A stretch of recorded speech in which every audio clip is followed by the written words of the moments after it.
Oi, pessoas, eu sou a Lena e eu estou de volta com mais um vídeo. E hoje eu vou falar com vocês sobre os meus clássicos favoritos. Então, não faz tanto tempo assim que eu fiz o meu vídeo atualizado de livros favoritos da vida. Eu já fiz 2 vezes esse vídeo e provavelmente eu vou fazer muitas outras vezes porque essa lista vai mudando com o tempo, né? Livros vão entrando, outros vão saindo. Mas eu queria falar hoje especificamente sobre os 5 livros clássicos que estão dentro dessa lista de favoritos da vida. Eu gosto muito de ler clássicos, então não é uma surpresa, né, que eu tenha uma boa quantidade de livros clássicos na minha lista de favoritos. Então, vamos lá. O primeiro que eu tenho aqui para mostrar para vocês é A Metamorfose de Kafka. Eu já falei sobre esse livro aqui esse ano porque ele estava no meu vídeo de retrospectiva de 2024, porque eu reli ele em 2024 e, como eu comentei, a releitura foi ainda melhor do que a primeira leitura, continuou sendo um favorito para mim da vida. Eu vi ainda mais coisa nesse livro. Eu sempre digo isso, mas eu nunca vou parar de dizer que A Metamorfose para mim é tão apaixonante porque eu acho que é um livro que mostra o poder da literatura, o poder da interpretação. Como eu falei no meu vídeo de retrospectiva de 2024, eu ainda assim vi mais também na releitura a lente da crítica ao capitalismo, já que aqui Gregor Samsa, quando ele acorda metamorfoseado em um inseto e não pode mais trabalhar, ele acaba perdendo valor dentro da própria família, porque ele deixa de trazer dinheiro para a família, de sustentar a família financeiramente, então ele perde esse status dentro da própria família e ele perde valor dentro da sociedade em si, porque uma coisa que eu falei, inclusive, nesse mesmo vídeo foi que numa sociedade capitalista, tempo é dinheiro, então a gente acaba confundindo valor com produtividade. Quanto mais você produz, mais valor você tem como pessoa. E a gente também acaba confundindo profissão com identidade, é quase como se a gente virasse a nossa profissão. Então essa releitura me trouxe isso e eu gostei bastante, assim, de ver essas coisas novas. E a escrita dele é bem tranquila de acompanhar, então assim, eu recomendo até para quem tá querendo começar a ler clássicos e não sabe por onde começar, porque a escrita é bem tranquila. Porém, contudo, todavia, se prepare, porque o livro é bem triste mesmo.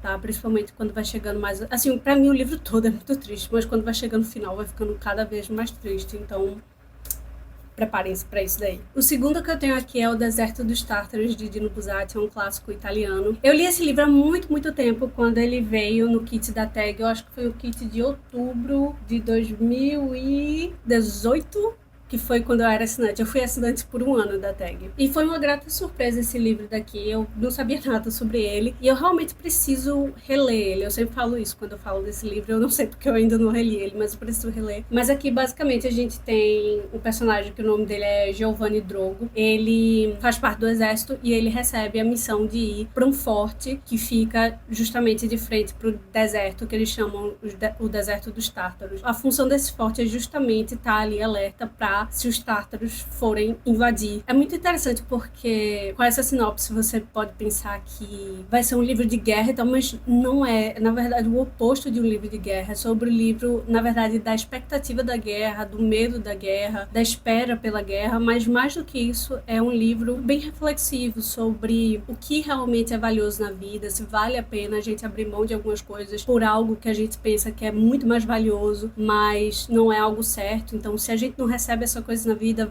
realmente valeu a pena sacrificar tudo aquilo que a gente sacrificou, e mesmo que a gente recebesse, ainda assim valeria a pena sacrificar essas outras coisas que parecem menores, mas ao mesmo tempo são tão importantes na nossa vida. Eu lembro de quando eu li esse livro, porque faz muito tempo, mas eu lembro de quando eu li esse livro, eu também pensei como ele é sobre essa expectativa masculina do heroísmo, né? Essa vontade de ser um herói por causa dessa propaganda de guerra. Em seguida temos aqui O Mais Amado, o mais falado do Brasil, Dom Casmurro, de Machado de Assis, óbvio, que entrou na minha lista de favoritos quando eu li. Eu me apaixonei pela escrita de Machado, pelo sarcasmo dele e, acima de tudo, esse livro foi um ponto de virada para mim como leitora, porque, pelo que eu lembro, é o primeiro livro com um narrador não confiável que eu li. Então, assim que eu comecei a ler, eu percebi que ele não era confiável, e aí, na medida que eu ia lendo, eu não sei explicar, foi uma experiência completamente diferente para mim e me mudou bastante como leitora. Eu passei a olhar os narradores com outros olhos, sabe? Então foi uma leitura muito importante pra mim, mas além disso, a história em si é incrível, é a forma como ele cria essa história. Eu acho que todo mundo sabe a história, né? Mas pra quem não sabe, aqui Bentinho tá contando a história dele de amor e casamento com Capitu, e ele desconfia que ela traiu ele. E aí aqui ele vai contar pra gente por que ele acha que ela traiu ele, quais são os motivos, assim, que levaram ele a pensar nessa possibilidade. E aí eu também não posso falar mais muito, porque senão estraga. Mas é interessante, porque eu li o livro detestando o narrador, mas ao mesmo tempo amando a experiência de leitura. Eu acho que isso que é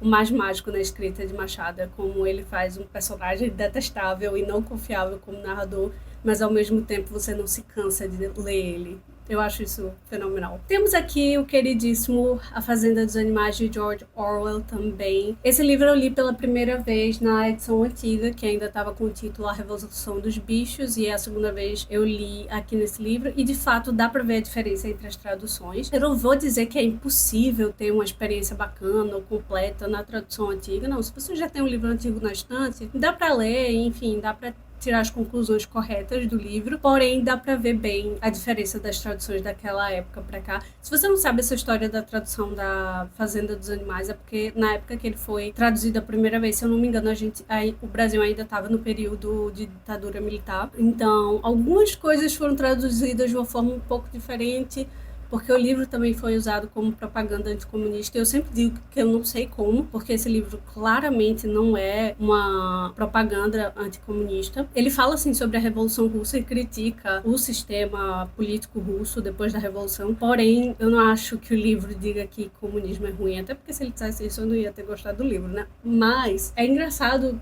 se aqui no Brasil se usasse isso como propaganda anticomunista, porque o livro critica governos autoritários e o Brasil estava numa ditadura, né, quando foi traduzido pela primeira vez.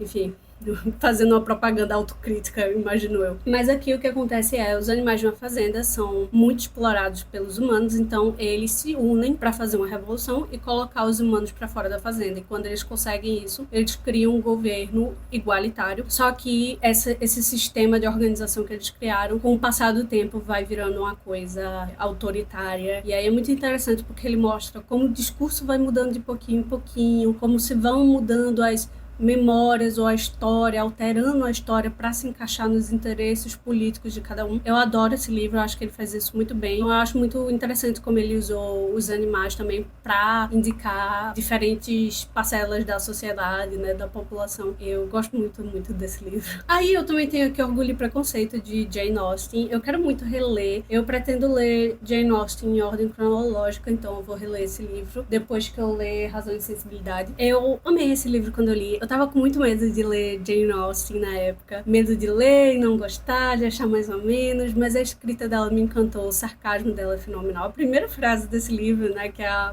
uma das frases mais icônicas da literatura. Claro, aqui é a história de amor de Elizabeth Bennet e Mr. Darcy, mas ao mesmo tempo que tem a história deles se conhecendo e não se gostando, né, meio que um enemies to lovers. Eu adoro que esse livro não é só sobre isso, os personagens secundários também são bem importantes, principalmente uma das irmãs dela. Então é um livro também sobre família, sobre como as suas ações podem afetar o outro, como a gente cria noções na nossa cabeça por esse preconceito, né, sobre outras pessoas, e às vezes não tem nada a ver. E também, claro, é uma crítica social ao que as mulheres passavam nessa época, na questão do casamento, como as mulheres tinham que casar de todo jeito, e como qualquer coisa que uma mulher fazia podia tornar ela, digamos assim, sem valor, né, no mercado do casamento. Então é um livro maravilhoso, com escrita muito legal, e ele é grandinho assim, né, ele não é tão pequeno, ele tem mais de 500 páginas. Pode ser polêmico, mas eu nunca assisti a série de Orgulho e Preconceito, da adaptação. A única adaptação que eu assisti foi a de 2008 e eu adoro o filme. Eu adoro as músicas, eu gosto como eles adaptaram, porque uma adaptação de livro para filme não dá para você colocar absolutamente tudo, então eu gosto das soluções que eles criaram para deixar a mesma essência do livro ali. E eu acho que o Mr. Darcy de 2008, eu gosto muito dele, eu acho que ele tem muito a essência do Mr. Darcy, essa coisa, esse humão assim, bem presente e tal, mas ao mesmo tempo essa coisa meio tímida, Teen também certa. Ai, eu adoro a adaptação de 2008. Fiquei até com vontade de assistir agora falando dela. Mas vamos pro próximo livro. Frankenstein, de Mary Shelley. Esse livro aqui pra mim é fenomenal. E aqui a gente vai ter o Dr. Frankenstein, né? Porque no pensamento popular, né? Na cultura pop, a gente pensa que Frankenstein é a criatura. Eu não gosto de usar monstro, porque...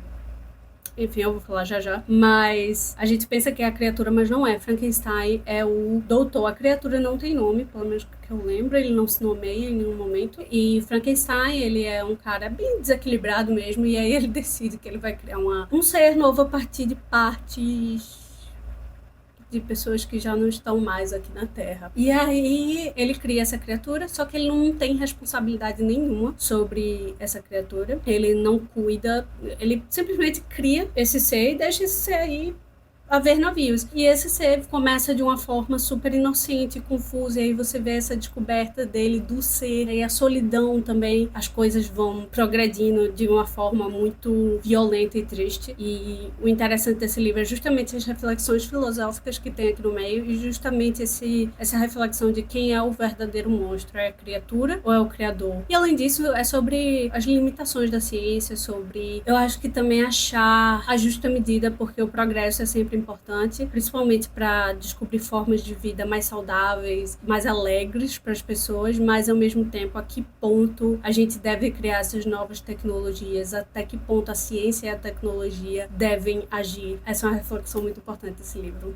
justamente porque na época de Mary Shelley a tecnologia e a ciência de forma geral estavam evoluindo de uma forma muito, muito rápida, muito mais rápida do que nos séculos passados. Então é bem legal ver como o tempo dela influenciou essa escrita e como a gente pode trazer isso para hoje com o uso da inteligência artificial, com algumas intervenções médicas que se questiona se é moral ou não, né? Enfim. E por último, temos aqui...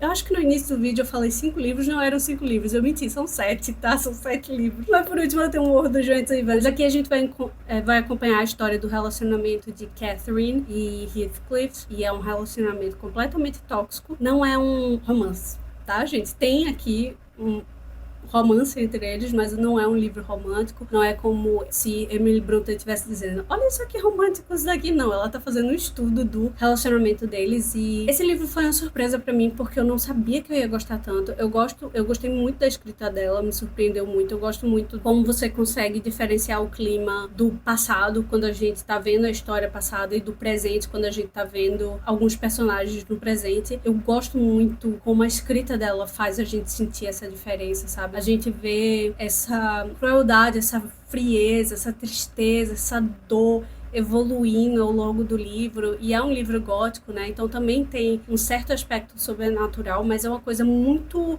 sutil se comparado a outros livros, e eu gosto muito, eu acho que ela faz isso com maestria. O personagem de Heathcliff é especialmente interessante porque ele é um personagem que muita gente, pelas adaptações, pode pensar que é um personagem branco, mas ele não é. É interessante como ela critica e analisa a forma como ele é maltratado pela sociedade por causa das origens dele, e como isso acaba moldando o caráter dele e levando o livro para a situação final, né, dele. E também eu acho bem interessante a narração, porque a gente não tem a narração diretamente da fonte, digamos assim. A gente tá sabendo da narração da história através de uma terceira pessoa que não é a personagem principal da história, e eu gostei muito disso, porque não é tão comum a gente ler livros assim que personagens secundários é que estão contando a história pra gente. Então a gente não sabe com 100% de certeza o que Heathcliff realmente estava sentindo e pensando quando ele agiu da forma, ou Catherine ou qualquer outro dos personagens, porque a gente tá tendo o ponto de vista de uma terceira pessoa. Então, eu gosto muito disso. É isso, é um livro maravilhoso. Eu sinto que eu já falei desses livros muitas vezes aqui no canal, mas eu vou continuar falando porque são meus favoritos, gente. Desculpa, mas é isso. Mas eu espero que eu tenha deixado vocês curiosos pra ler pelo menos alguns desses. Se vocês leram, comentem aí embaixo o que é que vocês acharam, se vocês concordam comigo, se também é favorito seu, se um desses aqui